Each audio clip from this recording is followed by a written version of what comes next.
Have you ever watched a civilization eat itself alive from the inside, and then, right at the moment when the damage looks irreversible, seeing the very people who lit the match suddenly start running for the exits? That is exactly what is happening right now in the United States and across the entire Western world. A brand new report just dropped showing that young Western women, the same demographic that spent the last 15 years telling men they were toxic, obsolete, and unnecessary, are now packing their bags in record numbers and fleeing to places like Dubai, Saudi Arabia, Qatar, and other nations that the old version of themselves would have called oppressive patriarchies. And here is the part that will keep you watching until the very last second. These women are not running toward more freedom. They are running toward less. They are running toward places where traditional gender roles are not just alive, they are enforced, where feminism never took root, and where men never apologized for being men. Stay with me, because by the time this video is over, you're going to see the full circle irony that history decided to write in real time. And it is breathtaking. If you feel that fire in your chest already, do me a favor right now, smash that like button, share this video with every man you know who needs to hear this, and subscribe so you never miss another episode of Angry Guy breaking down the truth they don't want you to see. And gentlemen, if you are tired of watching your wealth evaporate while the world pretends everything is fine, go down to the description right now and click the link to Angry's Crypto Academy. That is where I teach you step by step how to buy, sell, trade, and most importantly, protect your assets in a system that is actively working against you. The Academy is waiting for you in the description. Go check it out before you even finish this video, because knowledge is the only thing they can inflate away. Now let's get into this. Picture this. It is 2014. Social media is exploding with hashtags. Every week, there is a new campaign telling men to sit down, shut up, and examine their privilege. Masculinity is called toxic on a loop. Fathers are portrayed as bumbling idiots in every commercial. Boys in school are punished for roughhousing the same way their grandfathers were rewarded for it. The message is crystal clear, and it is delivered from university lecture halls, from corporate HR departments, from dating apps, from everywhere. Men are the problem, and the solution is to remove men from every position of influence until balance is restored. Fast forward 10 years. The men listened. Not all of them, but enough. Millions of men looked at the deal being offered, marriage rates collapsing, family courts that treat fathers like walking ATMs, workplaces that promote on every metric except merit, and they quietly said, no, thank you. They walked off the plantation. They went their own way. They built gyms in their garages, businesses in their bedrooms, and passports in their top drawers. And the entire time, the same voices that demanded men leave kept asking one question louder and louder: where have all the good men gone? That question used to be rhetorical. It used to be a punchline. But in the last 18 months, it stopped being funny because the data started rolling in, and the data does not care about feelings. A migration study released just weeks ago shows something that nobody in the mainstream wants to talk about on camera. Applications from American women between the ages of 25 and 39 for long-term residency in the United Arab Emirates have spiked more than 400% since 2021. 400%. We are not talking about digital nomads chasing better Wi-Fi. We are talking about women selling everything they own, liquidating 401ks early, and moving to countries where, on paper, women have fewer legal rights than they do back home. The same women who marched in pink hats are now putting on abayas and boarding one-way flights to places that never even pretended to care about third-wave feminism. Let that sink in for a second. These are not women escaping war or famine. These are women who grew up with every advantage the Western world could offer: clean water, free education, affirmative action, Title IX, the whole package. And they are voluntarily relocating to societies built on the exact traditional gender roles they spent their 20s telling Western men were evil. Why? Because the experiment failed. The great social experiment that began in the 1960s said, let's remove every guardrail that civilization spent thousands of years putting in place and see what happens. They removed the expectation that men protect and provide. They removed the expectation that women nurture and build families. They replaced cooperation with competition, replaced mutual respect with grievance, replaced family with ideology. And for a while, it looked like it might work. GDP went up. More women entered the workforce than ever before. Everyone got a trophy and a participation certificate. But then something started happening underneath the shiny statistics that nobody wanted to measure. People stopped being happy. Happiness indices in the United States have been falling every single year since 2008. Teen depression is at all time highs. Marriage rates are at all time lows. Birth rates have collapsed below replacement level in every single Western nation that bought the strongest version of the progressive package. And the loneliest demographic in America right now is not elderly men living alone. It is women under 35 who followed the script exactly: college, career, independence, casual dating, and who now stare at their phones at 2 a.m., wondering why nothing feels like it is enough. Meanwhile, in the countries these women are fleeing to, something fascinating is happening. In Dubai, in Riyadh, in Doha, the social fabric never got ripped apart. Men still lead. Women still follow in public and shine in private. Families still eat dinner together. Prayer still calls the city to order 5 times a day. The roles are clear, the expectations are clear, and surprisingly or not, the happiness numbers are climbing. And I want you to imagine a 32-year-old marketing manager from Seattle. Let's call her Jessica. Jessica spent the last decade climbing the corporate ladder. She has the apartment with the view, the rescue dog, the wine fridge, the ring light for her side hustle podcast about empowerment. She went to the marches. She posted the black square. She told her ex-boyfriends they needed therapy because they wanted to pay for dinner. And one day she wakes up and realizes the view from her 60th floor balcony feels emptier than the desert she can see on Instagram when her old college friends post pictures from their new lives in the UAE. So Jessica does what any rational economic actor would do. She starts researching, she joins the expat groups, she watches the YouTube vlogs. And what she discovers is that in these traditional societies, a woman with a Western passport and a decent income is treated like visiting royalty. Men open doors, men pay for everything, men compete to provide and protect. The very behaviors she was taught to hate suddenly feel like oxygen after years of breathing the thin air of girl boss ideology. So she sells the condo, takes the early withdrawal penalty on her retirement account, and gets on the plane.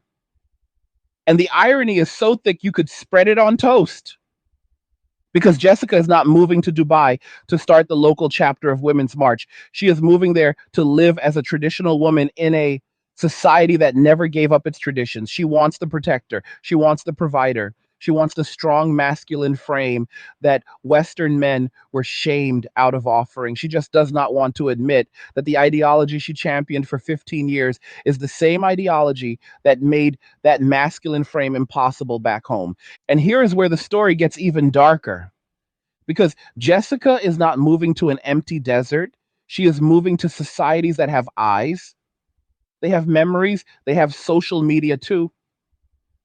The local men see the Western women coming, they see the Instagram histories, the old posts about killing all men, the celebrations of single motherhood, the endless complaints about Western guys being broke or short or not emotional enough. And those local men smile politely, open the restaurant door, pay the bill, and then go home to the traditional girls who never hated them for existing. The Western transplant discovers very quickly that she is not being offered wife status. She is being offered girlfriend of the month status at best. Because even in traditional societies, men have options now. They can see the track record, they can read the old tweets. They know the Western woman was the hammer that smashed her own society, and they are not in the business of importing someone else's demolition crew. So Jessica gets the Burj Khalifa view, the brunches, the luxury, but she does not get the ring.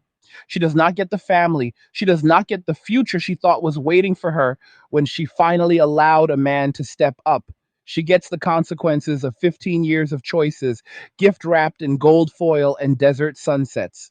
And back home, the society she left keeps sliding. The men who stayed kept walking away. Hey guys, in a world pushing you to own nothing and be happy, crypto is your key to survival. Join Angry's Crypto Academy to master buying, selling, and trading crypto. Make huge profits and safeguard your wealth. Plus, discover the one crypto virtually no one is talking about, poised to create new millionaires in the upcoming bull run. The link is in the description of the video below. Go check it out now. The men who could not leave doubled down on video games and pornography and the quiet despair of knowing the game is rigged. The birth rate keeps falling. The national debt keeps rising. The cities keep getting more expensive and more empty at the same time. And every year, another wave of Jessicas realizes the party is over and books the one-way ticket. This is not Schadenfreude. This is observation. This is what happens when you declare war on the foundation of your own civilization and then act surprised when the building starts to crumble. There is an old saying that gets passed around in certain circles. If you want to destroy a nation, destroy its men. If you want to destroy its men, convince its women that men are the enemy. And if you want to watch the final act, just wait until the women realized the men were never the enemy. The ideology was. We are living in that final act right now. And the most tragic part, the part that should make every man watching this pause and feel the weight of it, is that none of this had to happen. None of it. Men did not wake up one day and decide to abandon society. They were pushed, they were shamed, they were legislated against, litigated against, medicated against, and regulated against until the cost benefit analysis became undeniable. And when enough men walked away, the whole structure began to teeter. Now, the same voices that demanded men leave are confused about why the lights are flickering. Gentlemen, this is why we build. This is why we lift. This is why we stack skills, stack assets, stack options, and stack passports. Because civilizations rise and fall on the decisions men make when the incentives finally become clear. And right now, the incentives are screaming at the top of their lungs. The women who are leaving are not the enemy, they are the echo. They are the sound of choices coming home to roost. Some of them will learn. Some of them will spend the rest of their lives chasing the high of masculine attention in places that will never fully trust them. And some of them will become the cautionary tales that the next generation points to when someone asks, what happens if you let resentment write the rules? That is where we are in the story. But stories have middles and they have ends. And sometimes, if the right men stand up, they have new beginnings. And now the story deepens because what we just watched is only the opening scene of a much longer movie, one that has been playing in slow motion across the entire Western world for the last 60 years. Let me take you back, way back, so you can see the entire arc with your own eyes. Imagine it is 1960. A man comes home from work.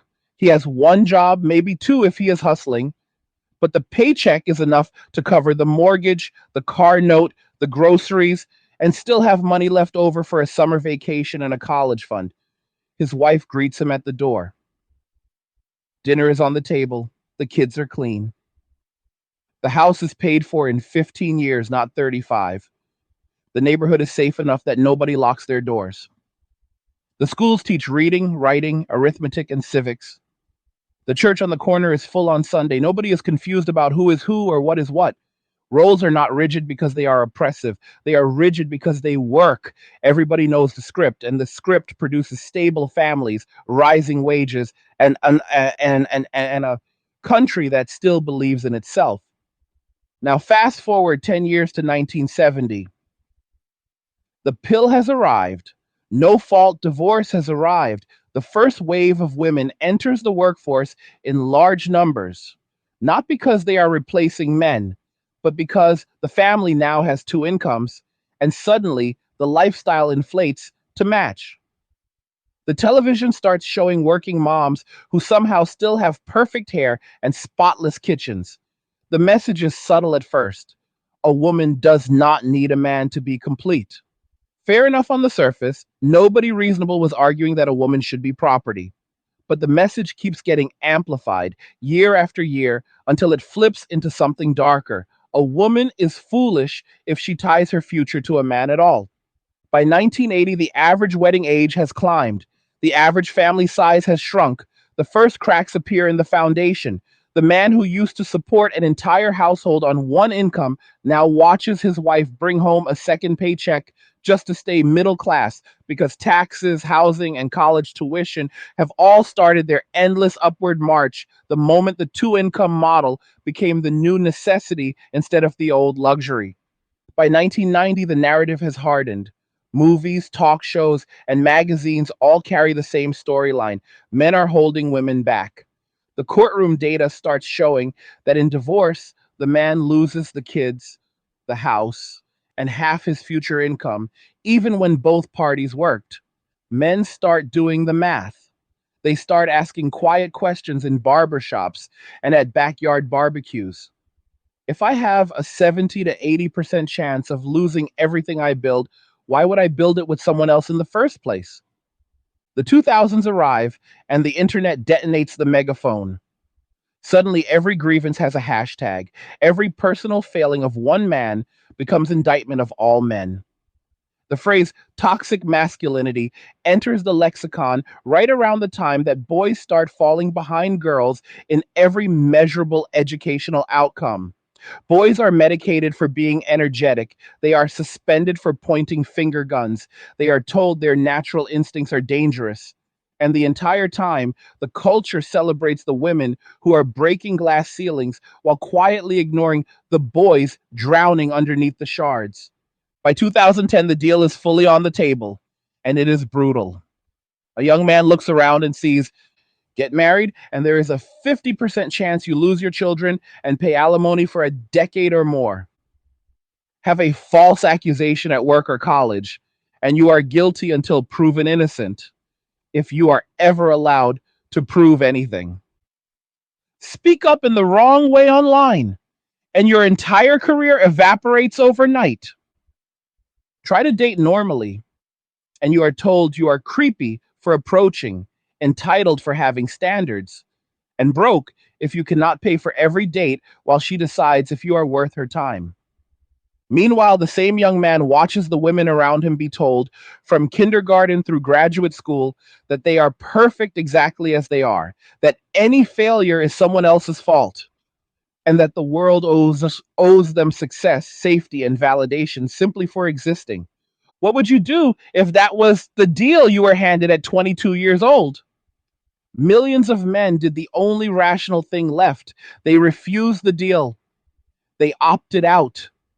They stopped caping for a society that hated them. They stopped simping for women who viewed them as utilities at best and oppressors at worst. They started gyms, crypto wallets, second passports, and private Discord groups where they could speak freely without fear of cancellation. And the entire time, the culture laughed and called them losers living in their mom's basement. Except they were not in basements. They were in Thailand making six figures remotely. They were in Colombia dating women who still believe men should lead. They were in Poland building families with women who never heard the phrase, the future is female, unless it was translated as a punchline. They were in Dubai, stacking tax free income and watching the same women who mocked them back home start to arrive with suitcases full of regret.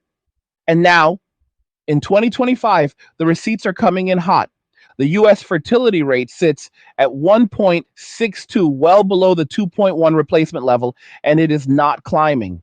Japan, South Korea, Italy, Spain, all the places that drank the deepest from the progressive chalice are watching their populations shrink so fast that entire towns are being abandoned.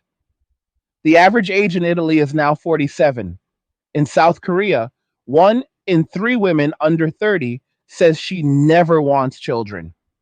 The most advanced economies on earth are literally aging out of existence because the social contract between men and women was shredded and nobody bothered to write a new one that any man would sign. Meanwhile, the women who spent their prime years riding the carousel, collecting degrees that do not pay, and posting thirst traps for validation are hitting 35 and discovering that the men they wanted at 25 are either gone or no longer interested.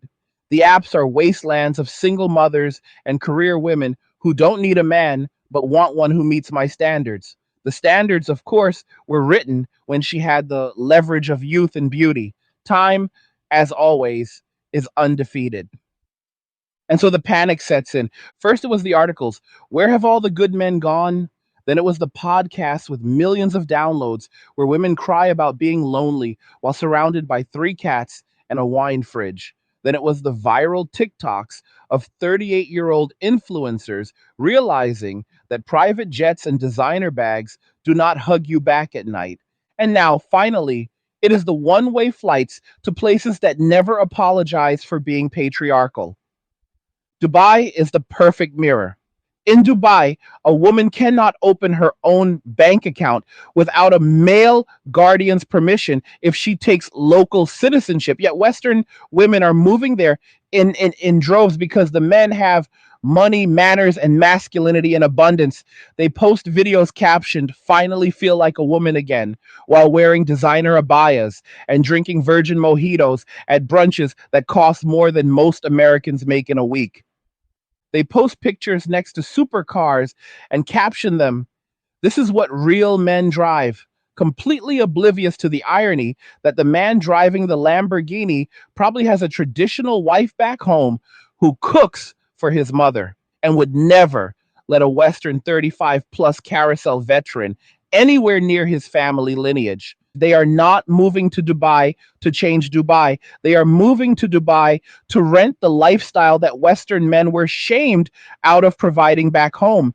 They want the fruit of patriarchy without the roots. They want the protection without the submission. They want the provision without the respect.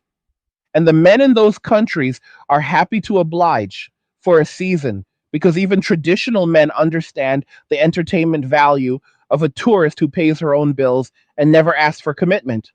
But seasons end. Eventually, the visa runs out, or the remote job dries up, or the local men get bored, or the family back home starts asking why she is still single at 38.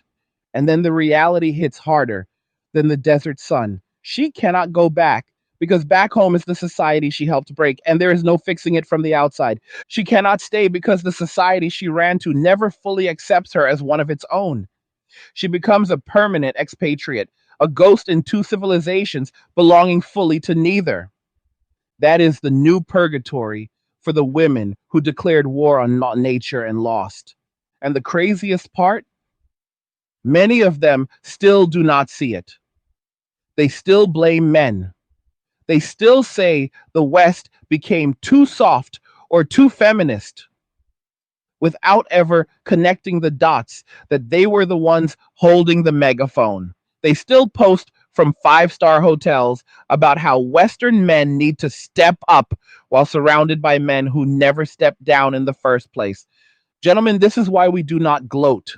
We observe, we learn, we build, because every empire that forgot its men eventually begged for them back. And by then, the men who could have saved it had already built something better somewhere else. The Roman Empire did not fall because of barbarians at the gates. It fell because Roman men stopped thinking Rome was worth defending. The men went to the countryside, grew beards, and waited for the collapse. History rhymes. We are in the rhyming stage right now. So when you see these migration numbers, do not laugh, do not rage, just nod and keep building, keep lifting, keep stacking, keep leveling up your skills, your network, your passport collection, your peace of mind. Because the world is dividing into two kinds of places: the places that still respect strong men, and the places that crucified them and are now surprised the lights are going out. Choose which side of that line you want to stand on while you still have a choice. And if you are a young man watching this, listen very carefully. Your grandfathers did not fight wars and build industries so you could spend your life apologizing for existing. They did it so you could stand tall, protect what is yours, and build something that lasts. The women fleeing west right now are proof that the bill always comes due. Nature is undefeated, reality does not negotiate, and no amount of hashtags can rewrite the code that took millions of years to write into human DNA. The only question left is what you are going to do with the time you have left in this chapter of history. Are you going to waste it trying to save a system that hates you? Or are you going to become the kind of man that the next civilization will be built around? The choice is yours, but choose soon. The planes are filling up in both directions. The planes are filling up in both directions, yes, but let me paint the picture of what is actually happening inside those cabins, because this is where the storytelling gets almost cinematic in its cruelty and clarity. Boarding gate D27 at JFK, 11:45 p.m., red eye to Dubai. You have two distinct groups heading to the same destination for completely opposite reasons. On the left side of the aisle, 29-year-old men with one-way tickets, noise-canceling headphones, and carry-ons that contain nothing but a laptop, a passport folder with three other flags in it, and a cold determination in their eyes. These are the guys who figured it out 5 years ago. They sold the truck, paid off the last of the student loans, learned Spanish in Medellin, Portuguese in Lisbon, and Arabic on Duolingo, just in case. They already have residency in Paraguay or Panama or Georgia. They are not running away. They are running toward. They are the advance guard of men walking away. And they are smiling because they know the punchline before the rest of the world has even heard the joke. On the right side of the aisle, 34-year-old women with oversized Louis Vuitton carry-ons, ring light marks still burned into their retinas, and a look that flickers between excitement and low-grade panic. They have spent the last 6 months watching Dubai vlogs on repeat, telling themselves this is an adventure, telling their mothers it is only for 2 years, telling their group chats that they are finally going to be treated like a queen.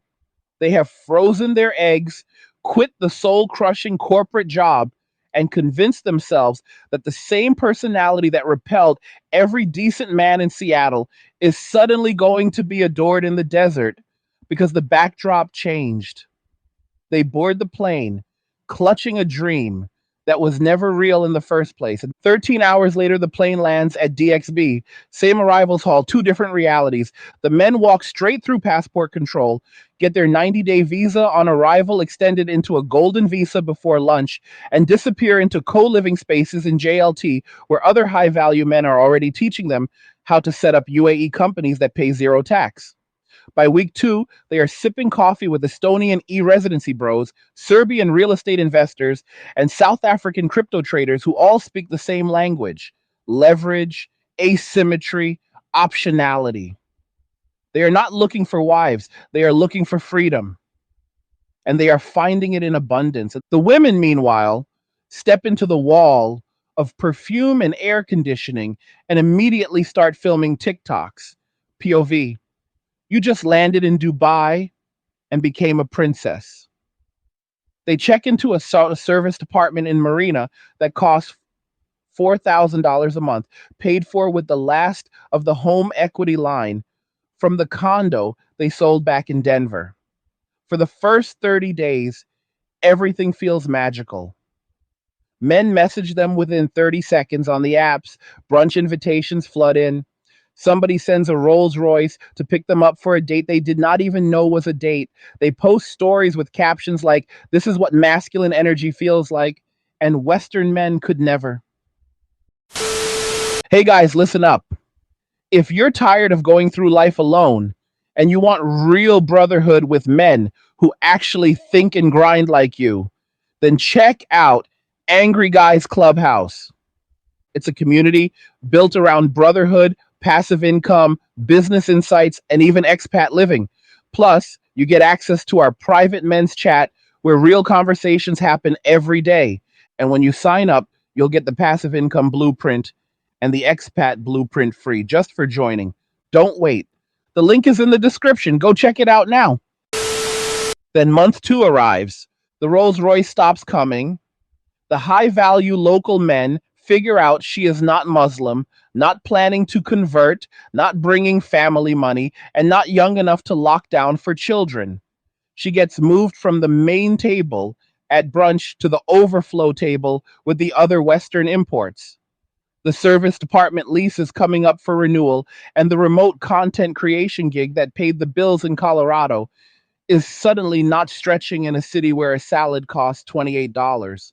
The golden visa she thought she qualified for requires either a million dirham property or a job offer from a company that does not hand those out to 34-year-old social media managers with gender studies degrees. The panic sets in for real this time, and she starts posting things like, "Dubai men only want traditional women," and "I miss real connection." Translation: the game she mastered back home, attention without commitment, does not work when the men have actual options and cultural standards higher than her follower count. She came for the fruit, forgot the tree has roots, and now the tree will not even give her shade. Back in the West, the society she left keeps unraveling in slow motion. The latest census data dropped last month. For the first time in American history, the majority of men under 30 have never had a full time job that lasted more than a year. Not because they are lazy, because the jobs that used to turn boys into men have been offshored, automated, or regulated into oblivion, and the remaining jobs pay so little that living independently is mathematically impossible for most. The same government that spent decades telling women they did not need men now presides over a generation of men who literally cannot afford to become the providers their grandfathers were. The irony writes itself. Meanwhile, the women who stayed behind are starting to speak out loud what everyone already knew in private. The soft girl era content is everywhere now. Videos of women in sundresses saying they just want to be homemakers, that they will cook and clean if a man will lead, except the men they are performing this new routine for are not watching. Those men are in the gym at 5 a.m., on trading screens at 8 a.m., and on flights to Belgrade by Friday night. The performance is for an audience that already left the theater. And the ones who are watching, they remember the previous act when the script was, "I don't need a man, I have my career and my cats." They remember the TikTok celebrating divorce. They remember being told their desire to protect and provide was toxic control. So now when the same mouths say, "I'm traditional now," the men simply nod, swipe left, and keep building. This is not cruelty. This is consequence. Nature abhors a vacuum, and the vacuum created when Western men were pushed out is now being filled by something ancient and unstoppable: the return of standards.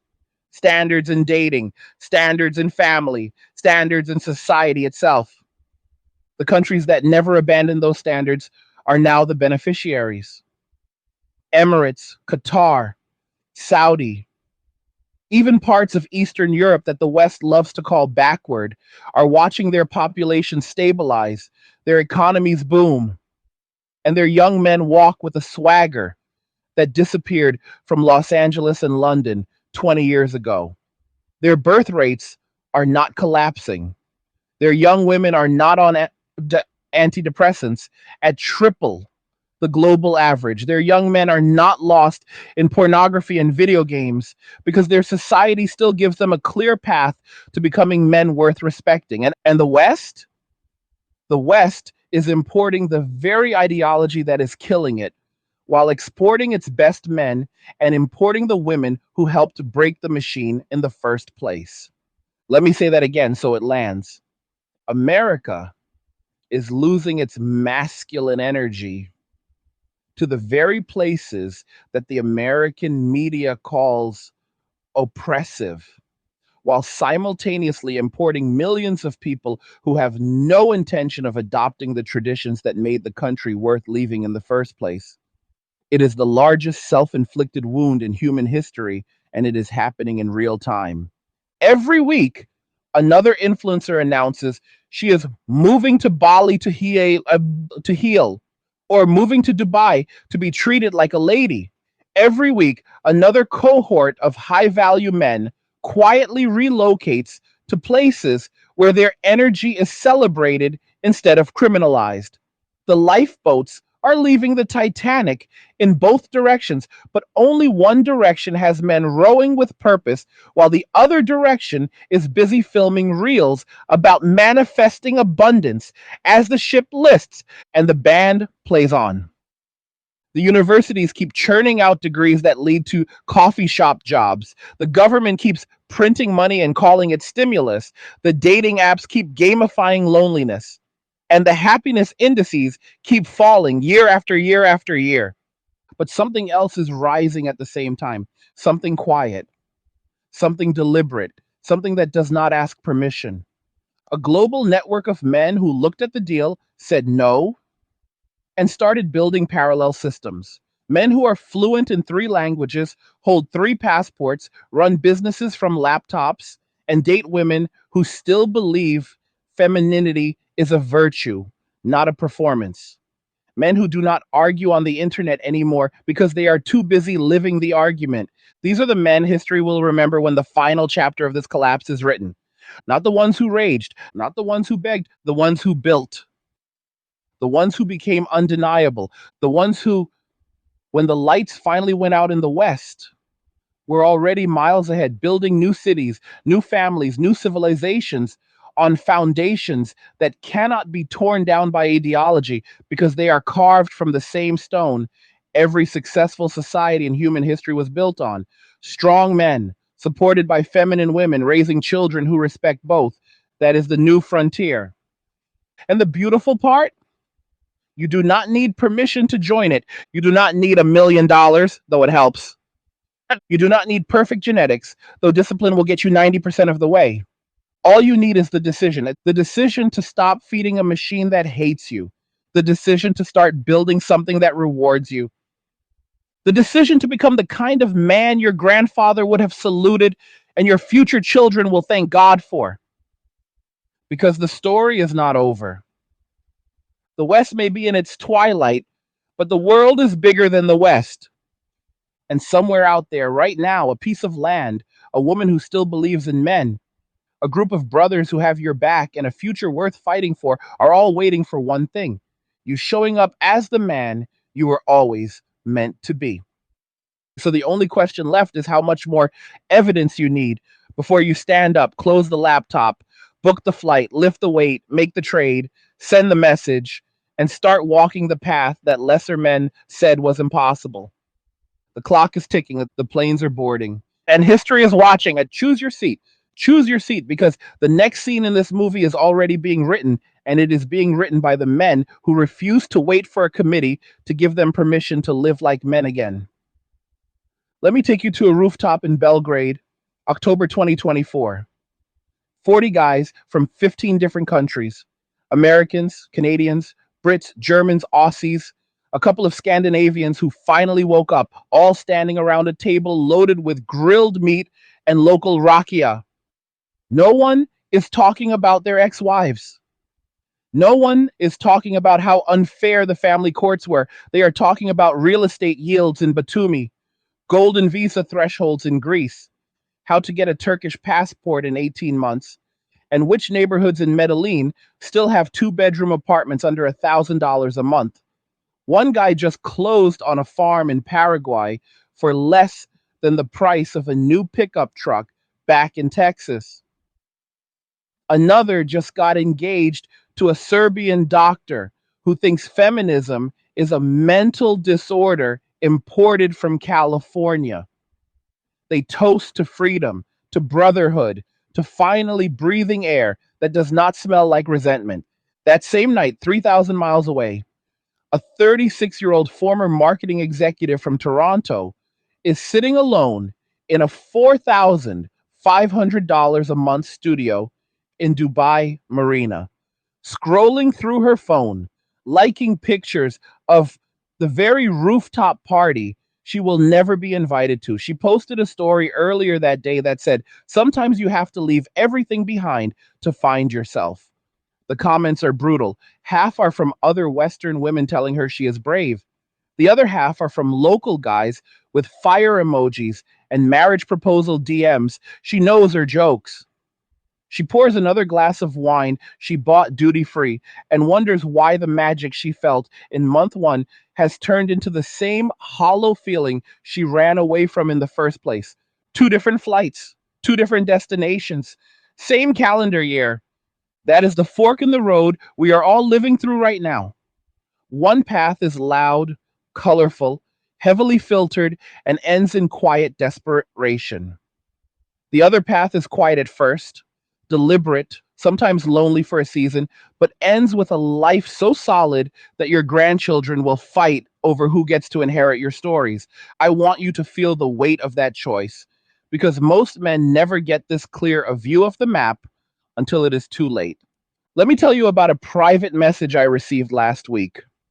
A guy in his early 40s, good career in tech, made it to senior director, beautiful house in the suburbs outside Portland, two kids he only sees every other weekend because his ex decided she was unfulfilled after 12 years of marriage. He wrote me a long message that ended with this line: "I spent 15 years trying to be the perfect modern husband. I did the chores chart, the emotional labor spreadsheets, the therapy, the apologies for things I never did. And one day I woke up and realized I had become everything she said she wanted, and she still left. The worst part is I still loved her when she walked out the door with half my retirement in full custody." He finished the message with one question: "Is it too late for me to start over somewhere that still believes men are allowed to be men?" I wrote him back one sentence, and brother, the plane leaves tomorrow. The only thing late is the version of you that still thinks he needs permission. 3 days later, he sent me a photo from a cafe in Tbilisi, Georgia. He is sitting outside, mountains in the background, smiling for the first time in years. He wrote, "I sold the SUV, paid the early withdrawal penalty on the 401k, and bought a one-way ticket. I have never felt more alive." That is what walking away actually looks like. Not rage, not bitterness, just a quiet, unbreakable decision that your life is worth more than the crumbs a broken society is willing to throw you. And here's the part most people miss. When enough men make that decision, the entire game changes. Societies do not collapse because of war or famine first. They collapse when the men who used to hold them up decide the weight is no longer worth carrying. Rome did not fall in a day. It fell every day that a Roman man looked at the taxes, the corruption, the endless wars for someone else's glory and decided he would rather tend his vineyard in peace. When enough men made that choice, the legions went unfilled, the borders went undefended, and the eternal city became a ghost town with better ruins. We are watching the exact same script play out again, only this time with high speed internet and frequent flyer miles. Every man who cancels his dating app subscription and books a flight to Bangkok instead is one less soldier the empire can count on. Every man who deletes Instagram and starts a business in Poland is one less taxpayer, keeping the lights on in a city that hates him. Every man who lifts 6 days a week, stacks crypto, learns a new language, and refuses to apologize for wanting a family with a woman who still believes in family is one more brick in a new foundation that the old world cannot tax, cancel, or shame into submission. And the beautiful thing, you do not need a majority. You only need a committed minority. 10%, maybe 5. That is all it has ever taken throughout history to steer the ship. The suffragettes were never more than a tiny fraction of women, but they moved mountains. The American founders were a handful of stubborn men who decided taxation without representation was a deal breaker. The early Christians were a laughed at cult that met in catacombs, and 2 centuries later, the emperor was kneeling.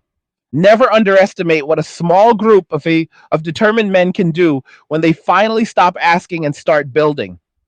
And that is where we are right now. We are the catacombs generation. We are the vineyard owners watching Rome argue with itself while we plant better grapes. We are the men who looked at the burning platform, and instead of trying to put out the fire with tears, we built lifeboats and started rowing. And the women who spent years telling us we were unnecessary are now discovering what unnecessary actually feels like when the strong men are gone and the only ones left are the ones who never had the courage to leave in the first place. And I want you to think about your own life for a second. Really think. How many hours have you spent this year arguing with strangers online about things you cannot control? How many nights have you laid awake worrying about money while doing nothing to change the jurisdiction you earn and spend it in? How many times have you swiped past a woman's profile that said fluent in sarcasm, looking for someone who can handle me, and felt a tiny piece of your soul die? Now ask yourself the harder question. What would your life look like 1 year from today if you stopped all of that tomorrow and redirected every ounce of that energy into becoming undeniable? Not perfect, undeniable, the kind of man who walks into a room in a foreign city and people assume he owns the building because he carries himself like he already does. The kind of man who can have a conversation in 3 languages and close a deal in a fourth. The kind of man who has options on 4 continents and a woman on each one who thanks God every day that he chose her. That man is not a fantasy. That man is a decision that has not been made yet. And the window to make it is narrower than you think, because the same forces that spent 50 years dismantling the West are not done. They are accelerating. They are looking at the men walking away. And instead of asking, how do we bring them back? They are asking, how do we make it impossible for them to leave? Digital currency control is coming. Passport restrictions are coming. Wealth taxes, exit taxes, global minimum taxes, all of it is already on the drawing board. The same people who told you masculinity was toxic are now realizing that masculine energy is the only thing that ever built anything worth having. And they are terrified of what happens when enough of it relocates beyond their reach. That is why you do not have 10 years to figure it out. You have maybe 3 to 5 before the drawbridge starts going up, 3 to 5 years to get your money out of jurisdictions that hate you, and 3 to 5 years to get your body into the best shape of your life, 3 to 5 years to stack skills that cannot be canceled or offshored, 3 to 5 years to build a network of brothers who would take a bullet for you and vice versa. 3 to 5 years to position yourself so that when the next wave of women realizes the party is over and starts looking for the lifeboats, you are already on a different ocean, building a new world with people who never needed to be convinced that men and women were meant to work together, not against each other. That is the urgency, that is the opportunity, and that is why every day you wait is a day you are still playing someone else's game with rules written to make sure you lose. So here's my question to you right now, today. What are you still doing here? Not geographically, mentally. What lie are you still telling yourself about why you cannot start today? That you need more money, you need less life and lower taxes, that you need more time, that you need less scrolling, that you are too old? The 45-year-old in Tbilisi laughing at the cafe would like a word. That you are too young? The 23-year-old in Buenos Aires dating a former Miss Paraguay while running his Amazon business would like a word. That you are too broken from the divorce? The 48-year-old in Thailand with a baby on the way and a beachfront house paid in cash would like a word. Every excuse has already been destroyed by a man who had it worse than you and decided anyway. The only thing standing between you and the life you actually want is the story you keep telling yourself about why you do not deserve it yet. Burn the story, book the flight, send the message, lift the weight, make the trade, start the business, learn the language, delete the apps, join the gym, find the brothers, build the life. Because the women fleeing the West are not the punchline. They are the warning. And they are what happens when a society forgets that men are the foundation, not the enemy. And you, my brother, do not have to be part of the collapse. You get to be part of the rebirth. That is the privilege of living through the end of one era. You get to plant the first seeds of the next. And the soil has never been more fertile. So get your hands dirty. The future is waiting for the men who are willing to build it. I will see you on the other side. The future is waiting for the men who are willing to build it. And the craziest part is that it has already started without announcement, without fanfare, without asking the talking heads on television for permission. Right now, as you are watching this, there are small towns in eastern Poland where the birth rate is is quietly climbing because young Western men showed up, married local women who still believe a man's job is to lead and a woman's job is to follow with grace, and started families on land that cost less than a down payment in California. There are villages in northern Thailand where digital nomad fathers are raising bilingual children who will never know what it feels like to be told their natural energy is a disorder. There are gated communities outside Asuncion, Paraguay, where men who used to pay alimony in six figures now pay cash for farmland and teach their sons how to shoot, ride, and read the classics before breakfast. These are not fantasies. These are coordinates on a map you can open right now. These are the first stones of new civilizations being laid while the old one argues about pronouns and safe spaces. And the most powerful thing about this movement is how quiet it is. No manifestos, no protests, no begging for seats at tables that were built to keep us hungry. Just millions of individual men making the same decision at roughly the same time. I will no longer fund my own destruction. That decision, multiplied by a few hundred thousand, then a few million, is the most revolutionary act of the 21st century. It is bigger than any election, bigger than any policy paper, bigger than any hashtag campaign, because you cannot tax a man who lives in a jurisdiction you do not control. You cannot shame a man who deleted the platforms that traffic in shame. You cannot draft a man who already left before the draft was written. You cannot regulate a man whose wealth is in assets you cannot see and whose family is in a country you cannot threaten. That man is free in a way his grandfather only tasted on weekends after the factory whistle blew. That man is the future. And the women who spent a decade telling him he was obsolete are now waking up to a world where he is the rarest commodity on earth, a masculine, high value protector provider who is still willing to build a family.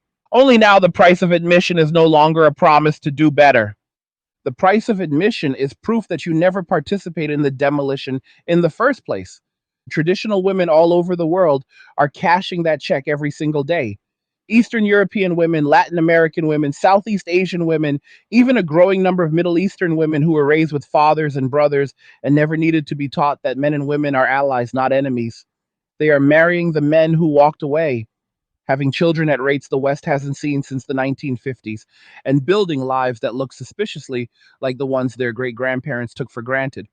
Meanwhile, the women who wrote the demolition manual are discovering that the currency they spent their youth accumulating, degrees, corporate titles, follower counts, body counts, resentment, is suddenly worthless in the new economy.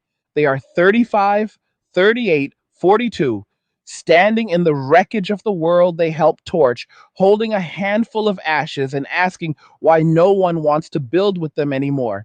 And the answer is painfully simple because the men who still know how to build have already chosen partners who never handed them a match.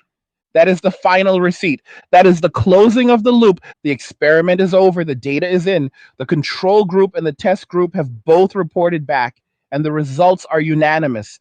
Societies that respect men, that expect men to lead, protect, and provide, and that reward women for supporting instead of competing, thrive. Societies that do the opposite die slowly, loudly, and alone. There is no third option. There never was. So when you see another article about women moving to Dubai for the lifestyle, understand what you are really seeing: the death rattle of an ideology that promised women they could have everything and delivered them nothing but loneliness and designer packaging. When you see another viral video of a 39-year-old influencer crying because all the good men are taken, understand that she is not crying about men. She is crying about consequences. And when you see another cohort of strong, silent men quietly disappearing from the West, understand that they are not running away. They are running toward the only thing that has ever worked: nature, truth, family, brotherhood, purpose, and the unshakable knowledge that a man's value is not determined by how much he is willing to apologize, but by how much he is willing to build. And that is the story of our time. That is the story you are living inside right now. And that is the story you get to decide how your chapter ends. Will yours be the chapter about the man who stayed behind, arguing with ghosts, hoping the system would finally see his worth? Or will yours be the chapter about the man who closed the laptop, canceled the subscriptions, sold the overpriced truck, bought the one-way ticket, and started writing a legend that his great grandchildren will still be telling 100 years from now? The pen is in your hand. The ink is wet. The plane is on the tarmac. And history is not going to wait for you to finish scrolling. So stand up right now. Close this video if you have to, but do not close it without making the decision. Decide that today is the last day you live on your knees in a world that demands you apologize for being born male. Decide that today is the first day of the rest of your life as a man among men, building something that cannot be torn down by ideology, inflation, or ingratitude. Decide that your bloodline will not end with you staring at a screen, wondering what could have been. Decide that you are done feeding the beast, and then do the next right thing.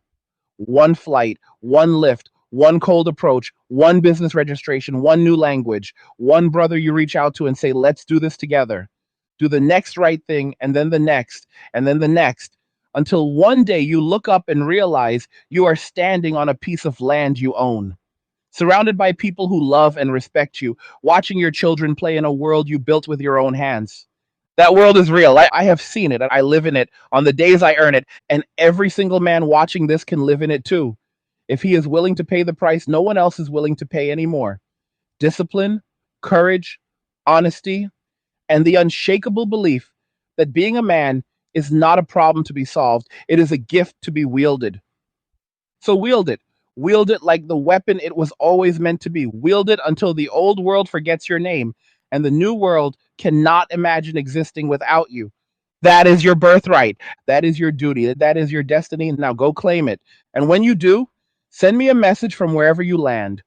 I will be waiting to raise a glass to another brother who refused to die on the plantation. Until then, keep building. Keep walking. Keep winning. Because every step you take away from the collapse is a step toward the rebirth.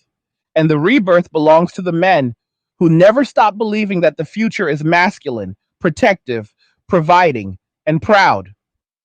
See you on the other side, kings. Now tell me in the comments, where are you watching this from and where are you going next? I read every single one. Like the video if this hit you square in the chest. Don't forget to subscribe. And if it spoke to you, share it, because some man out there needs to hear this today more than you can possibly imagine. All roads lead to MWA. Men walking away. Cheers.